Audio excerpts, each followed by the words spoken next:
So let me ask you some questions. Okay. Actually, I prepared some questions this time, so let me ask you these questions. Thank you. There are two sentences. The first one is she likes Naruto, and the second one is she like Naruto. So what do you think about the second sentence? You have to have the S. She likes Naruto. If you say she like Naruto, we'll understand what you're saying, but grammatically it's not correct. Yeah, I have the same opinion. If you don't add S at the end of the word like, it's grammatically wrong. But I think, many native English speakers would understand the second sentence as well, right? For sure. Absolutely. So does it sound weird or does it sound unnatural? It sounds unnatural, but it's also a very common mistake that a lot of foreigners make. So Yeah, I think so. Easily understood. Yeah. Okay. Yeah, thank you. I feel like a lot of Japanese people make this mistake. This is a common mistake that English learners make. And when I was a university student, I think I made the same mistake over and over. Yeah. Thank you. Of course. Okay, next. Okay, thank you. Could you tell me the difference between like to watch and watching? The first one is infinitive and the next one is gerund. So there are two sentences. The first one is I like to watch Naruto. And the second one is I like watching Naruto. Do you think there's a difference between these two sentences? They're pretty similar. Like they're very similar. They're like pretty much synonymous. Usually if you say like the ing ending, like watching, it usually implies like either you're doing it like right now or you do it a lot. Like I like watching Naruto. I like watching it now, or I like watching it quite often. If you say I like to watch Naruto, it just means in general, yeah, I like to watch Naruto. It doesn't mean that it's all the time or right now. It just means more in general. That's how I perceive it. Yeah. Okay. Do you think these two sentences are interchangeable? Yeah, I would say for sure. Yeah, I feel like some people use them in the same way. Yeah. Even though, like you said, there's Subtle. synonymous and subtle difference. Yeah. Okay. Yeah, thank you for explaining. Yeah. Okay, next. So, do you think these two sentences sound like rude? So the first one is what, and the next one is huh. When you ask for repetition, some people say what, huh. Do you think they sound like rude? Okay. If you're talking to your friends, no. No? Not really. Not if you're talking to your good friends, no. But it also depends on like the context and what the conversation was about. Like if it's something like really serious, if you're having a serious conversation and then you say that, it's kind of like, okay. But if it's just like talking about day-to-day stuff and it's like, what? Like, what'd you say? It's not really rude. Yeah, same with like family. It's not so bad. Like I say what or huh or quite a bit. But in a professional context, I would avoid that. I would say like something like pardon, excuse me, sorry, I missed that. Yeah, when you're at work, you have to be a little bit more careful, or if you're talking to someone you don't know, be a little bit more formal. But with friends and family, it's like not bad. Just it's more of your tone. If your tone is rude, like what? That's rude. If you say what? That's not rude. Okay. So how you say it is also important, and context is also important. So in a casual situation, you can say what, huh. In a formal setting or in a business setting, you shouldn't use these two words. Yeah. Okay, I think these two words are not really used for like bosses, managers, like people who have like better positions than you. Yeah. Yeah. Thank you. Okay, next. Can you tell me the difference between these two sentences? The first one is, I don't like cockroaches. And the next one is, I do not like cockroaches. The first one is like contracted form, don't. And the next one is do not. It's not contracted. Yeah. So like you said, one's contracted, one's not.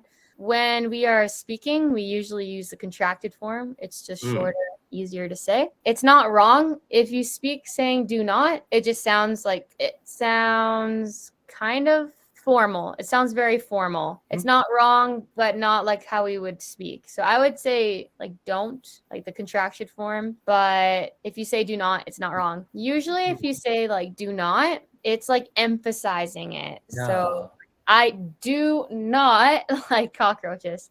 It just makes it a little bit more emphasized. So Yeah, that makes sense. Yeah, like you said, I think people use the second one when they want to emphasize what they want to say. Yeah. Not cockroaches. And I feel like in writing, the second one tends to be used. Do you not? You know what I mean? Yeah, like informal writing, like essays and stuff like that. Yeah, like academic writing and something like that. Okay, thank you. Okay, next, can you tell me the difference between can and be able to? So there's two sentences. The first one is, can you speak Japanese? And the next one is, are you able to speak Japanese? Okay, so that's kind of like, they're very synonymous as well. So you can use them pretty much interchangeably, but there's like subtle differences in my personal opinion. If you say can, usually it's asking if they can do it. Like, can you speak English? Yes, I can. It's very straightforward. If you say, are you able to speak English? It's more of like asking them, like, oh, are you able to speak English? Like, yes, and then kind of maybe speak a little bit of English for them or something like that. I feel like one's a direct answer. Like if you say can, it's more of like direct. And then be able to is more of like kind of like a request or asking in a way. They're very, very similar though. You can explain both words using both words. So they're kind of the same. Okay. I feel like, the first one is more frequently used. Yeah, for sure. Probably because it's short and it's easier to say it. And I feel like, I don't know, but I'm not a native English speaker, so I can't speak on it like as a native speaker's point of view. But I feel like if you say, are you able to? I feel like it sounds a bit formal, but I'm not sure. I might be wrong. I'm not sure. The only time at least I use are you able to is like when I'm asking someone like if they can do a task, or if I'm like asking them in a polite way that I want them to do something. Like if my manager came up to me and wanted me to clean, but tried to say it in a nice way, she would say like, are you able to clean the back room right now? Ooh. Yeah. Okay. If she says like, can you clean the back room right now? It's more of like a command rather than like an ask. I feel like it's very, very subtle. Like, are you able to is more of like a polite request kind of. Okay. Can is more of like a yes or no direct answer. Okay. Okay. I think most Japanese people don't know that. Okay, I didn't know that. Thank you. Thank you for your explanation. Okay. Command is can you. Okay, next. Do you think this sentence sounds weird? What's your hobby? No, what's your hobby? I would personally say what's your hobbies, plural, because usually people have more than like one hobby. But other than that, what's your hobbies? That's usually actually how I would ask it. Yeah. Okay. I think you say what's your hobbies, right? Yeah. Don't you say what are your hobbies? What's your hobbies? Well, what are your hobbies or what are your hobbies? It's more grammatically correct. Yes. It's more grammatically correct. What are your hobbies? What are your hobbies? It's more grammatically. If you say what's your hobbies, it's more of like, it's not really slang, but that's the words that would come out of my mouth when I'm speaking. Okay. It's more casual. Incorrect grammar, more casual. That's just how I would personally say it. Yeah. Okay. Yeah, that's interesting because native English speakers use some sentences which are not grammatically correct, but all of them are used so much that nobody cares. Yeah, exactly. Yeah. Yeah. For example, there's a sentence like there's so many people on the street. In this case, there is used here, but grammatically, this sentence should be there are so many people on the street, right? Yeah. So I think this is similar to the sentence. What's your hobbies? Okay, thank you. Of course. Yeah. Okay, so the next one is sit down. Do you think this sentence sounds rude? Sit down. I think that's another tonal question. It depends on your tone. If you say tone. If you say sit down, it's normal, just sit down. If you say sit down, that's like a very different meaning.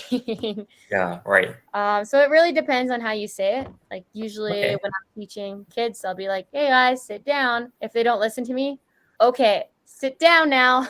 And then just depends on your tone. I don't think it's rude. You can say please, sit down please is a little bit more polite, but it's not really rude anyways. Okay, so tone is important in your opinion. 100%, yeah. Sit down. Sit down. Okay. So don't you say go ahead and take your seat or something. Take your That's seat. Please take your seat. That's definitely more respectful for sure. Yeah. Mm. You say, please take your seat. Okay, guys, it's time to take your seat. That's a lot more polite. I would use that first, and then I would say like sit down, and then more forceful. But if you accidentally told someone or like a friend to sit down, I don't think it's rude. No. Okay. I feel like Japanese people are like, we care about like small things. Actually, I don't really care all of these things, but I think viewers are interested in these things. So I'm just asking you these questions. No, it's interesting. Actually, some of these are making me think too, especially the can and be able to. Because there's really not much difference really in those two. So it's very interesting to try to think as well. Okay, so I think this is gonna be the last one. Cool. So do you think this sentence sounds weird? Can I borrow the bathroom? Borrow. Yes. Does that make sense? No. No, I would say, can I use the bathroom? Is what I would say. Yeah. We don't really say borrow. So in Japanese, 借りる means to borrow. So if you translate this Japanese into English, literally, it's borrow. So people often say borrow, but basically it uses the correct answer, but looks like we are running out of time. Thank you. Very interesting. Very fun. Thank you.